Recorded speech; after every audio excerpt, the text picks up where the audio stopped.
And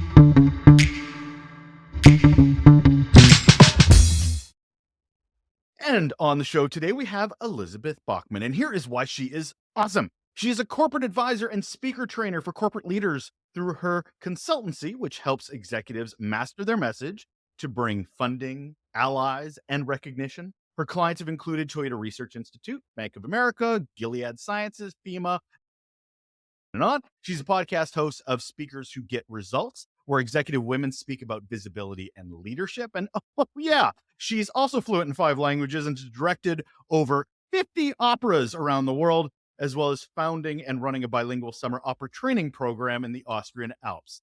Apparently, a lot of free time on her hands. Hello, Elizabeth. Hello, Russell. I'm delighted to be on here on your show. Thanks so much.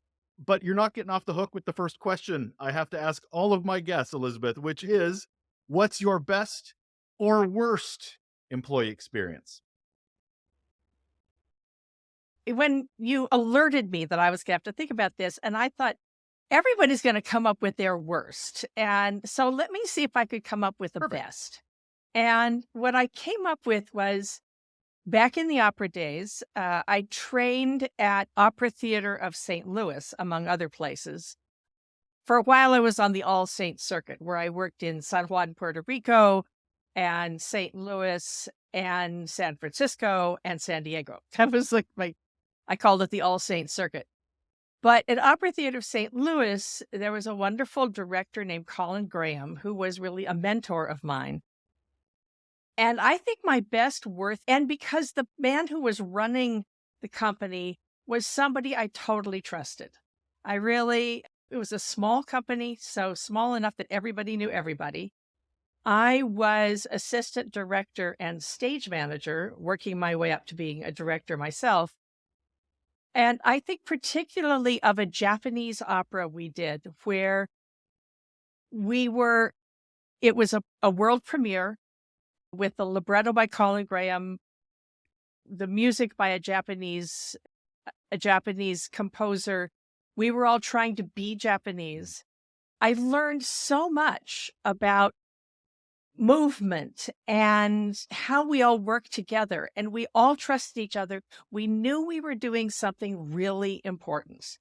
And it was one of those landmark productions that everybody involved looks back on and says, wow, that was a landmark.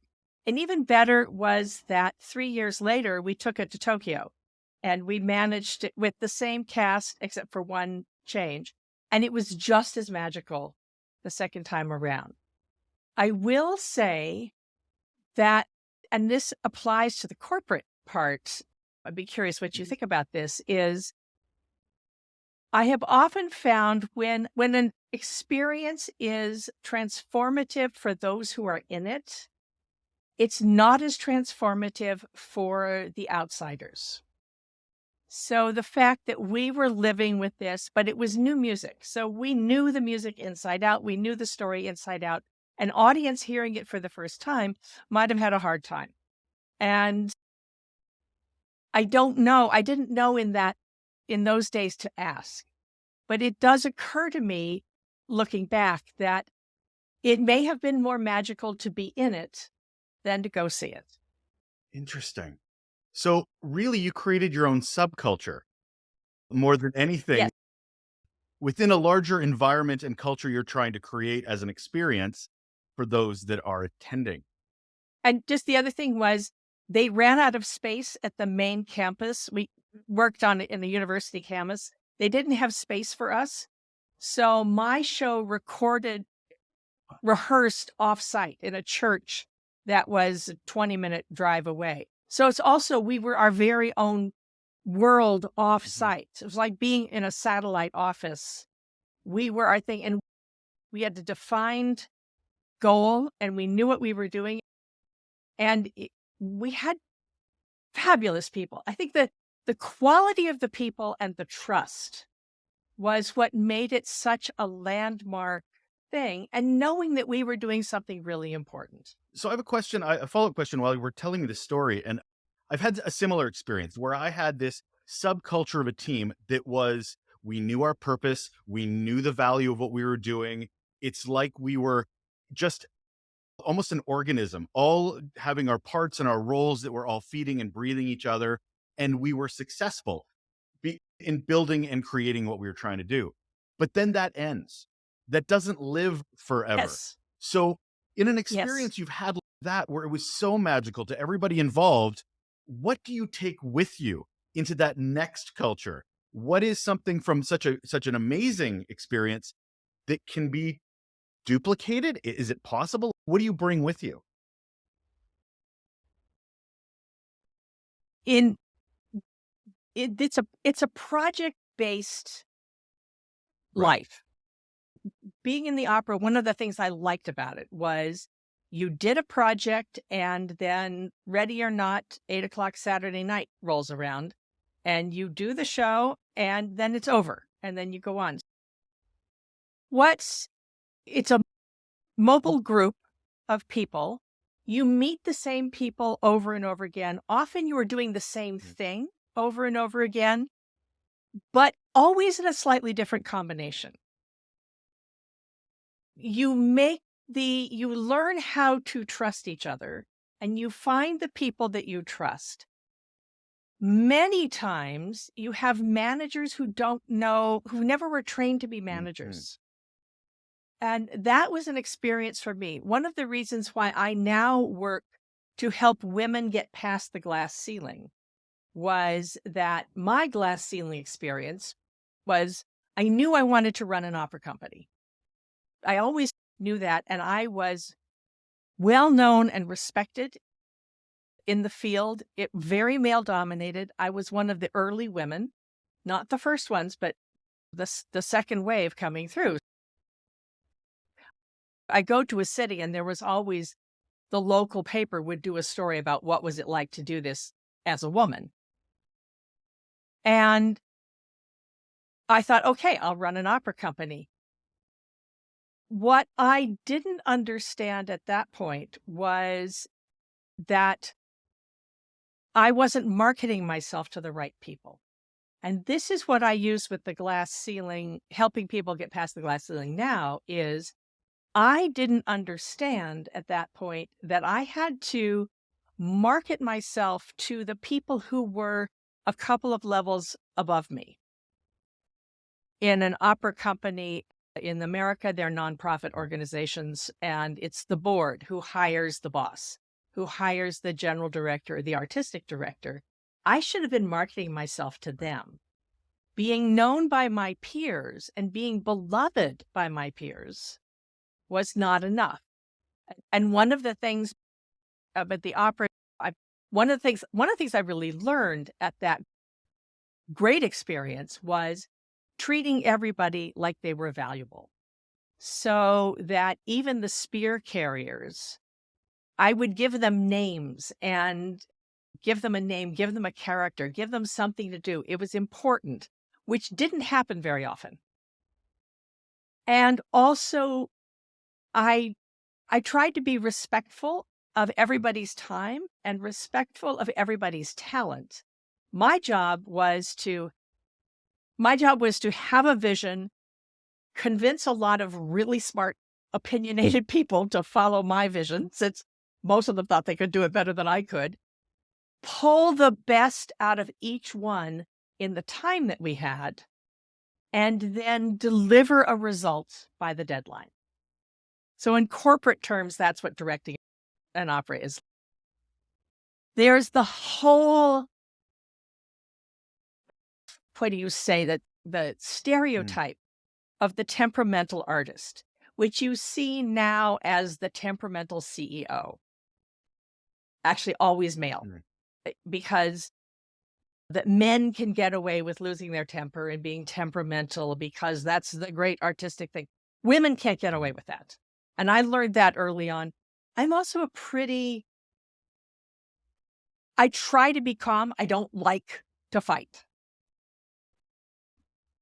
I'm a pretty logical, thoughtful person. And I tried a few times to act. I would put on a temper tantrum.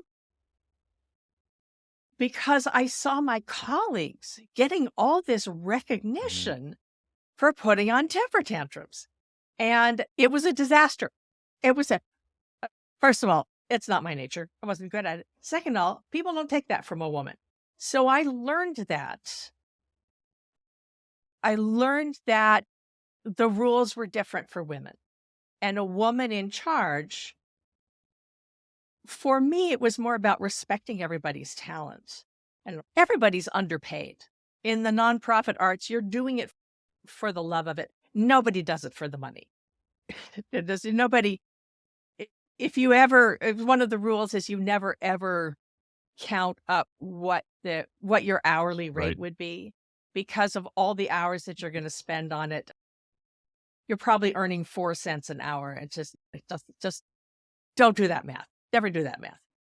But what I loved about what I learned at Opera Theater of St. Louis was to treat everybody as an equal participant and inspire them, get them excited.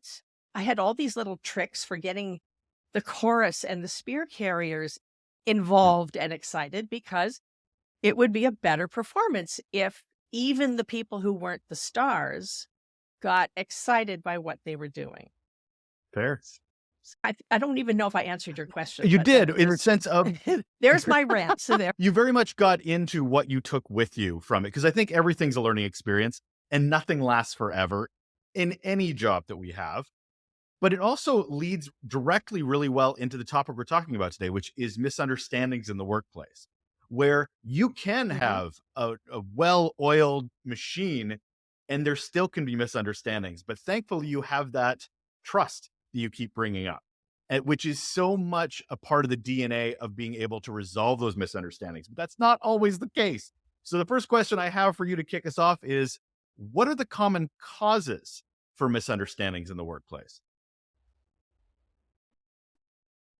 Every location's different. Every group is different. One of the things that I see over and over, and that's one of the reasons why I work with women and men about this, is language. So I've been working internationally, living and working internationally since I was 17. So I'm used to being the person who doesn't have the common language all as well. We're not always working in a language that I'm really good at.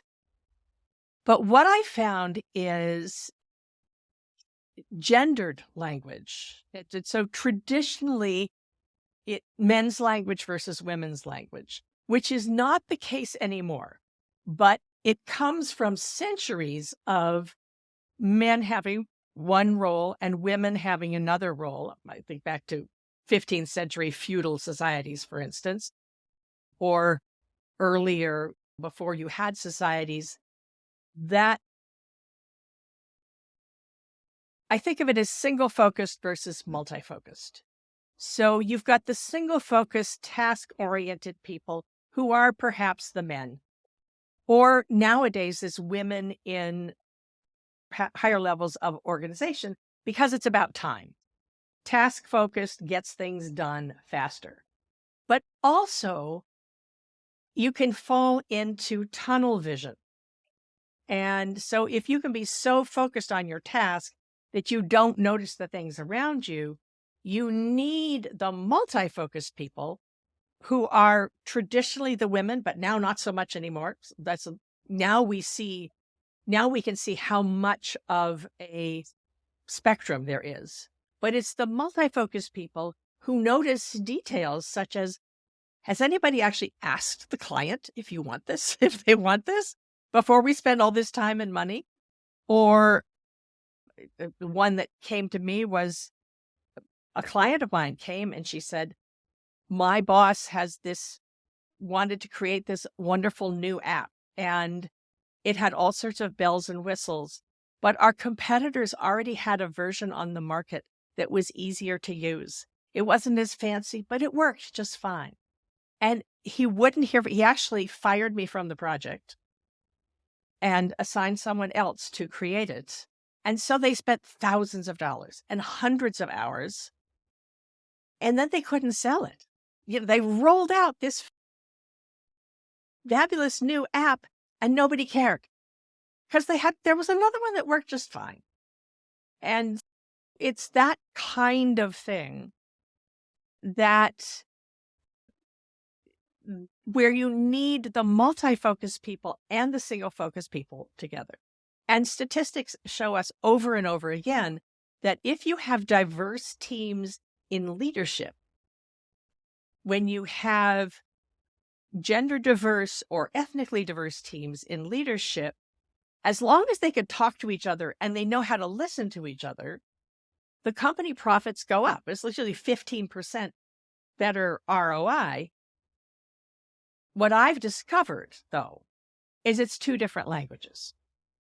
And the multi-focus people try to talk to the single-focus people in multi-focus language, which is saying 5 things at once and talking about this and this. And the single-focus person, they're focused. They're not going to listen to you. You have to adapt to the way the other person listens. What's the danger of not doing that? Because these misunderstandings happen all the time, and I'm not going to say they're always resolved. The danger of not doing that is that's where you get the stereotype of, we'll say men and women for the moment. I mean, it's a lot more complicated than that, but just in general, men or women, the woman says something to the man doesn't hear it. And then later the woman says, what did you think about my idea? And the man goes, what idea? So the woman thinks she hasn't been heard. And the multi-focus person thinks she hasn't been heard. And on the other hand, the single-focus person, actually this happens, I'm working with a team right now where the single-focus person has male and female experts reporting to him. And they come in and they start talking about the historical context, and they never get to the point. Or they're rambling along, and the single-focus manager says, why? What are you talking about? What's the point? What am I supposed to do? The multi-focus person, for multi-focus people, context is everything, and details are very important. What the multi-focus person needs to know is that the single-focus person just won't hear it. And so they think the other's not listening. They think the other person's being rude. One of the technical terms for the multi-focus people is relational. They define themselves through their relationships. You could think back to the hunter-gatherer days. The women at the cave need to have a group to gather to see that mushroom's edible and watch out for the 2-year-old who's about to walk into the fire and in the fireplace and things like that. Whereas the single-focus people are focused on catching that bear, at killing that bear so that you could eat. Single-focus people now need to know that multi-focus people require acknowledgement. And here's what happens is, if the single-focus person just goes, yeah, and they just truly don't hear it, they don't understand, then the multi-focus person feels personally hurt because it's it's always interpreted through relations. So the single-focus person thinks he hates me or she hates me, when actually maybe she was just busy. The real difference, it's as if single-focus people speak Spanish and multi-focus people speak Italian. And if you're an Italian speaking to a Spaniard, they'll understand the gist of what you're saying. But if it's really important, you want to hire a translator. I think of it as same words, different languages. As a presentation skills trainer, my job is to help somebody make a presentation that addresses the listener in a language they can hear. So the real point is, it's not wrong, it's just different. You have to recognize that it's different. Single-focus people tend to rise to the top in organizations because Western business was built on single focus principle. Western business was built by men. It's only in the last 30, 40 years that women are really taking an equal place. For the multi-focus people, you have to recognize that the single focus people, you have to put yourself in their shoes. I call it strategic empathy. The misunderstanding, the danger is they don't understand each other, they get mad, and then the multi-focus person quits. They say, they don't listen to me, they're not paying attention. Okay, I'm out of here. And then the company has thousands of dollars in cost to find somebody new and onboard them, months of time. Everything grinds to a halt. The people who are left are working twice as hard and they're angry. My thought is, if you're going to quit, make sure you really know why. So my question is, if it's working for those single focus people, why do they have to learn? Right? Why do they have to be off the path that's working for them traditionally? The truth is, it's harder for single focus people to change. But they can understand that the multi-focus people need acknowledgement. So the single focus person can say, I'm in the middle of something right now. I've heard you, but I can't really pay attention. Could we talk later? Let's talk at 4:30.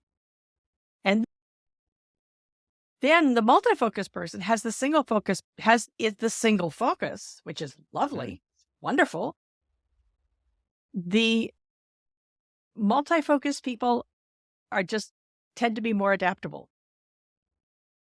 It may not be right. I know often most of my clients are female executives and they say, why do I have to change? And it's because you can. And the single focus people really only hold one idea in their head at a time, most of the time. And this is always gross generalizations. So every individual is different and there are always exceptions. But in general, the multi-focus people will adapt more easily. And then the idea is you're still talking about what you want to say. You're still saying what you want to say. You just say it in a way that the other person can hear and take it in.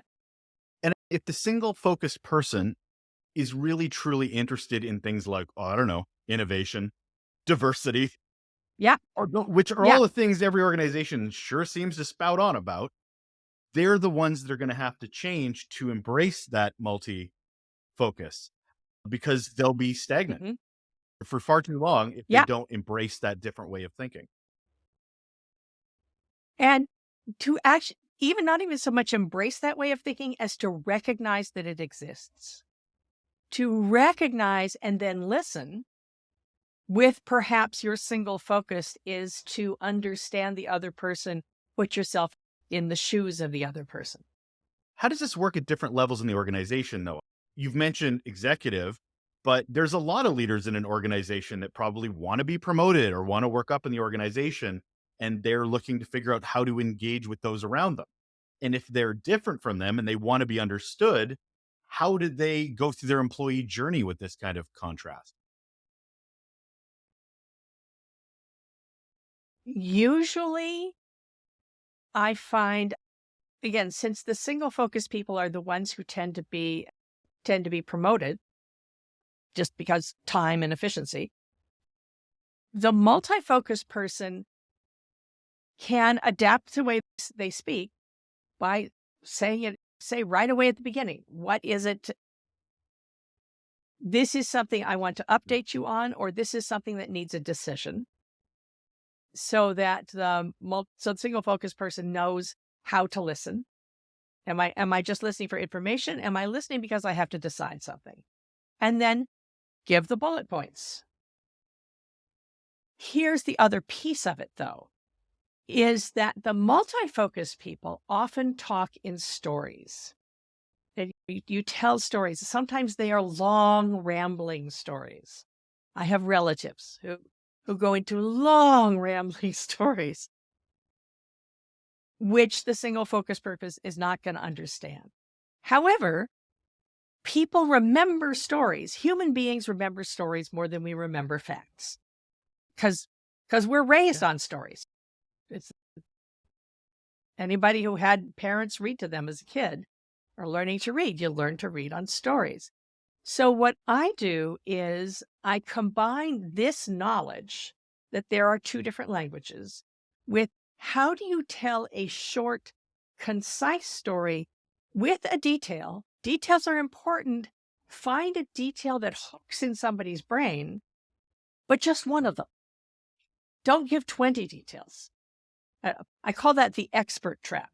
Experts, male, female, and everything in between. I work with a lot of scientists. Experts want to tell you the whole story, and we all do it. It's really easy to fall into that trap, the expert trap. If you recognize that you only have a certain amount of time, I like to think of it, then the story is an illustration. The story is, say, the stories are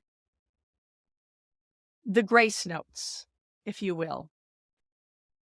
Sometimes I think about a pizza. If you got a presentation, it's like a pizza.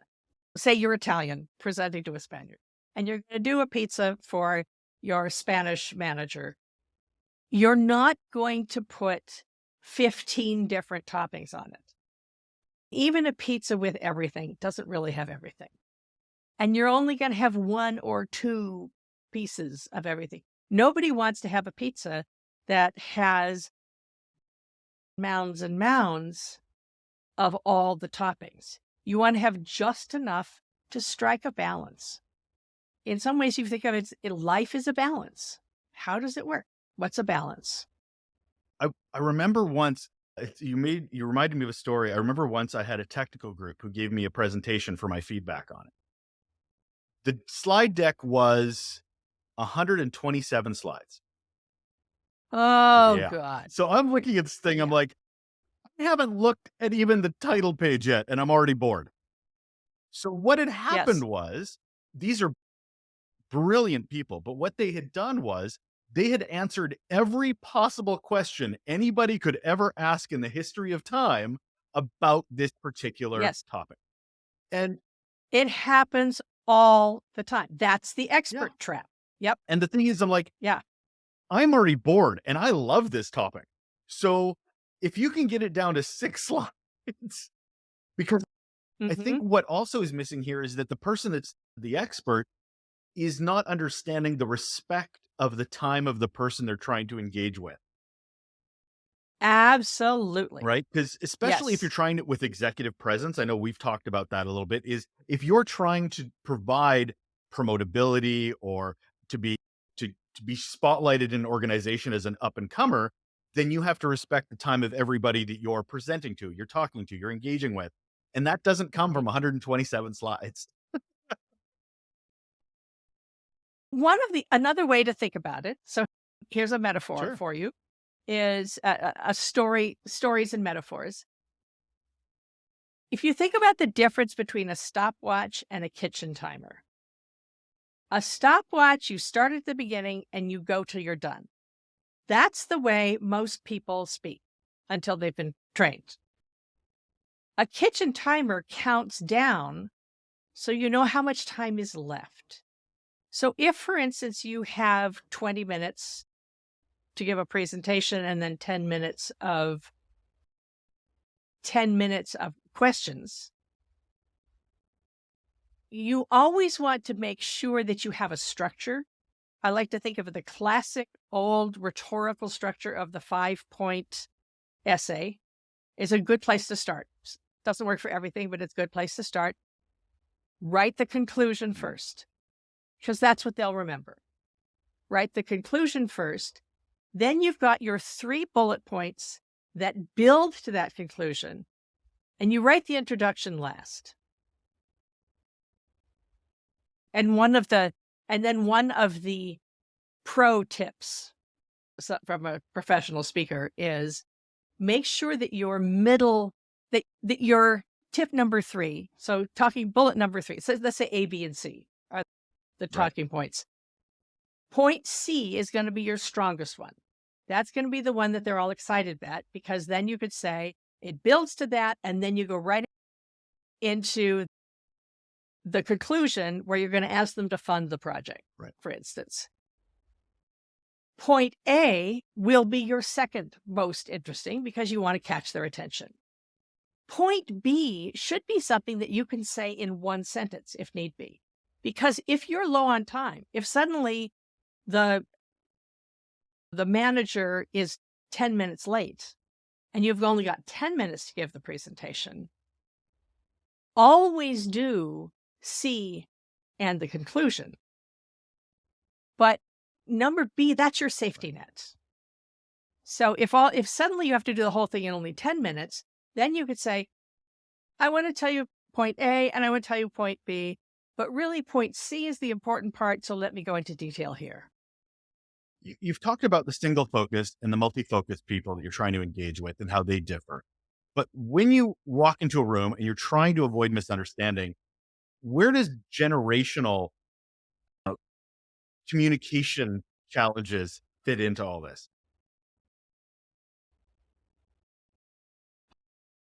That's a very good question. I think that you have to respect the wishes of the senior people, since they're the ones that can promote you or not. So you respect the wishes of the manager as much as possible and address that person in a way, in the whatever language they can hear best. Even if your manager is multi-focused, you're still going to give them just the 5-point report, but you might add more stories.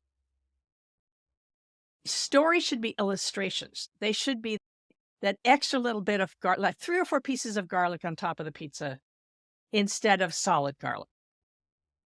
And because people remember stories, generationally, you want to make sure that you're using references that the other person will understand. Rule number 1 is know your audience. Know your audience. So if you are a 40-something who's gone to work at a tech startup and everybody else around you is 25 to 35, learn how they communicate. Pay attention. Listen. Strategic empathy. Put yourself in their shoes. Then perhaps the 40-year-old can say, when somebody's panicking because they see something they've never seen before, the 40-year-old can say, actually, I have seen this. Let me see if I can help. So you can be the person who's lived through some of this and share your wisdom that way. But you need to do it in a way that they can hear it. So you're in the room, Elizabeth, and they're not getting it. You're literally doing the presentation and you can see it in their eyes. They're gone. They're lost. They're not connecting. There is a huge wealth of misunderstanding. Do you pivot or barrel through? You ask them questions. You involve them. You say, so Russell, does this make sense to you? Hopefully, you prepared your presentation in a way that you've thought about what's going to make sense for them. I find this actually in multilingual situations a lot because we're in an international business world now. So you're frequently working with people from around the world. You may have a team that's in 5 different time zones. If you're English, don't use a cricket metaphor. I had an English friend of mine was teaching a class and I was listening, and he talked about buying a Hoover. And I unmuted myself. I knew him, so I unmuted myself and I said, for the Americans on the call, he's talking about a vacuum cleaner. Because I knew he was talking about a vacuum cleaner, but I knew that half the audience wasn't going to get it. So use metaphors that people will understand. That's actually why I mentioned a pizza. Pretty much every developed country in the world understands what a pizza is.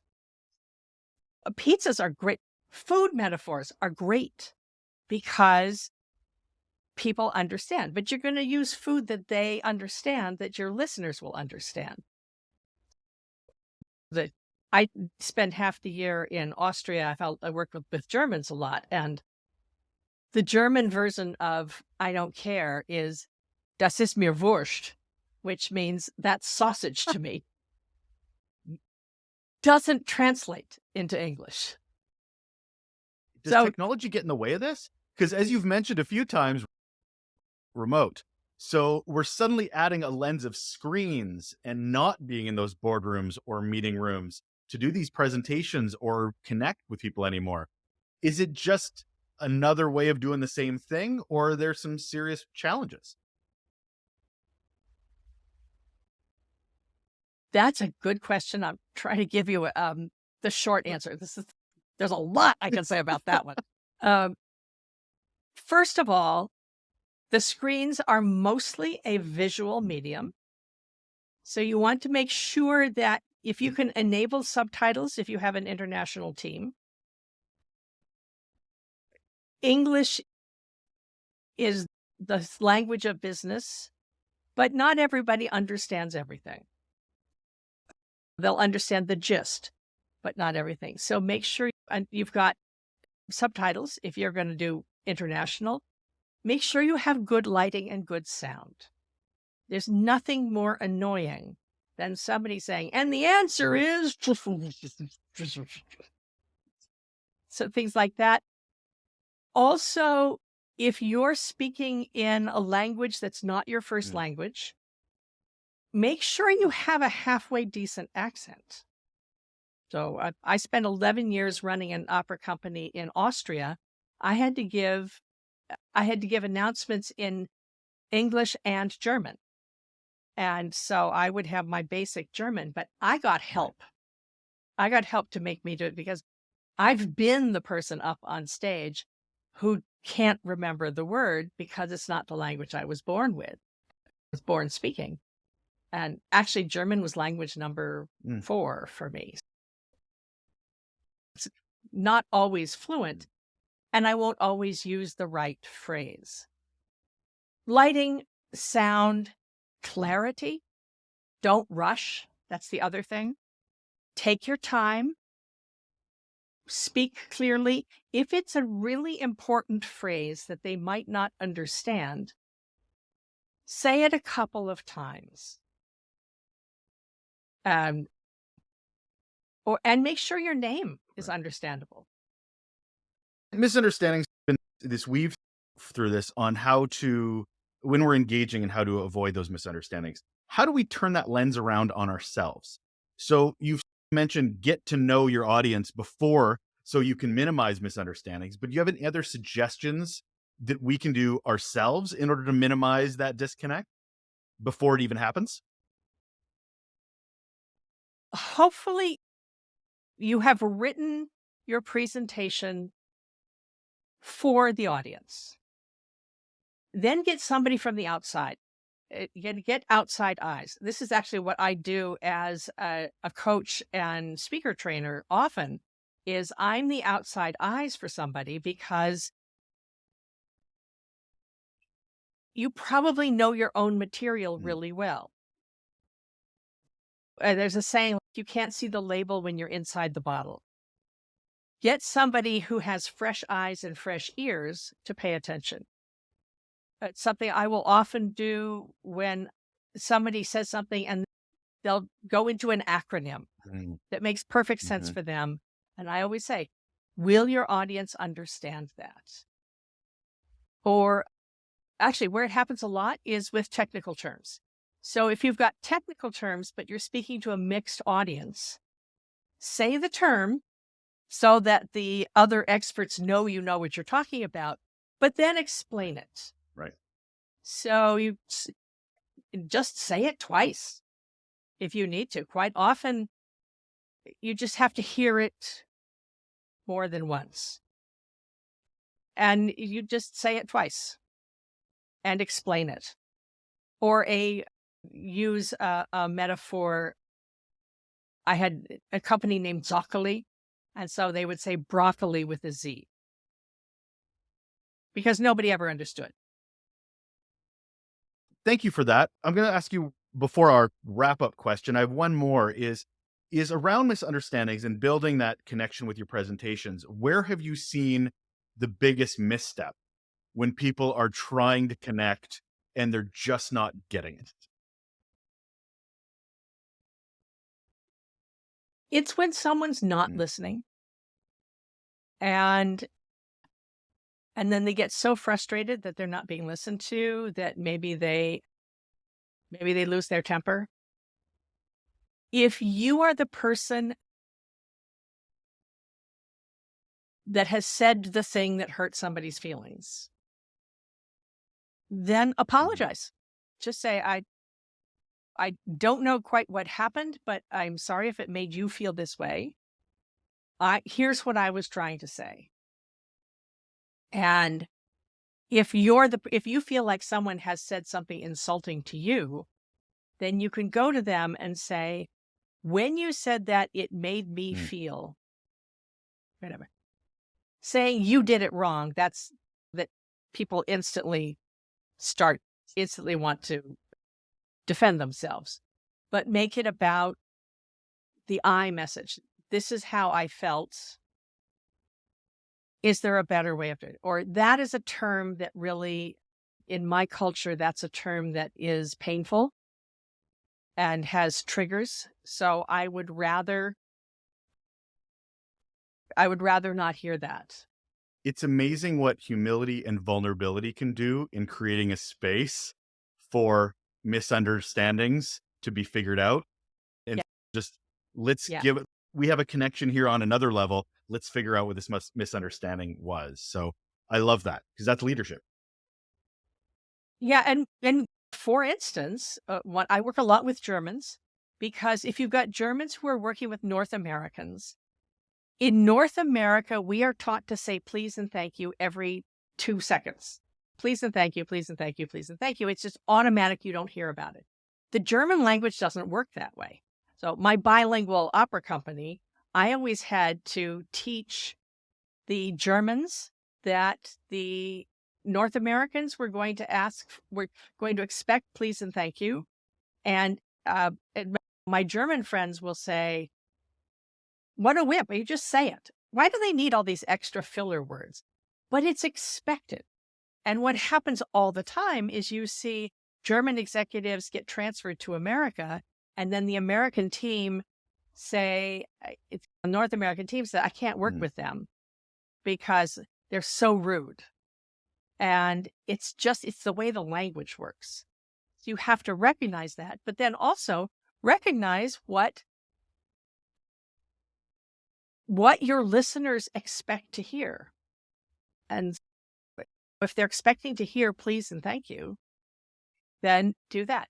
And on the other hand, if you are working with a German government official or an Austrian government official, you're going to use the formal Sie and not the familiar Du, where in North American English, it's just you. We don't have those divisions. In other languages, it's really important. And you need to know that. And don't make assumptions. Because, for example, that Western Ask for help. The Western person saying they're being rude. I'm like, actually, it's more rude for you to make assumptions about what their intention is than it is otherwise. But that's a feeling. Of course. It's a feeling. I just have this feeling that she's being rude to me. A Swiss woman I was talking to who said, why do they had a hard time with me because they thought I was rude until they met me. And then they said, but over the screen, there we go. They spoke virtually for several months before they met in person. And the American team was really upset. This was in Silicon Valley. The American team was upset. And the Swiss lady didn't understand what the problem was until until someone expected. Yeah, that's when I got called in. I've got one last question to ask Elizabeth, which is, what is one simple action people can do right now to improve their relationships at work? I would say just write down for yourself, are you single focused or multi-focused? And then write down your direct supervisor. And if you're in C-level, it's the board. So everybody reports to somebody. Are they single focused or multi-focused? And then if you've got time, the 5 people you interact with the most. And just think it's 2 different languages. Same words, different languages. Once you know, you can pay attention, and then you can adapt to the way they need to hear it. Again, you're going to say, if they're Spanish, say it in Spanish instead of Italian, hoping that they understand. Love that. That's Elizabeth Bachman. She is a corporate advisor and speaker trainer for corporate leaders and also a fellow podcaster as host of Speakers Who Get Results. Thanks so much, Elizabeth. Thank you. I've loved being here.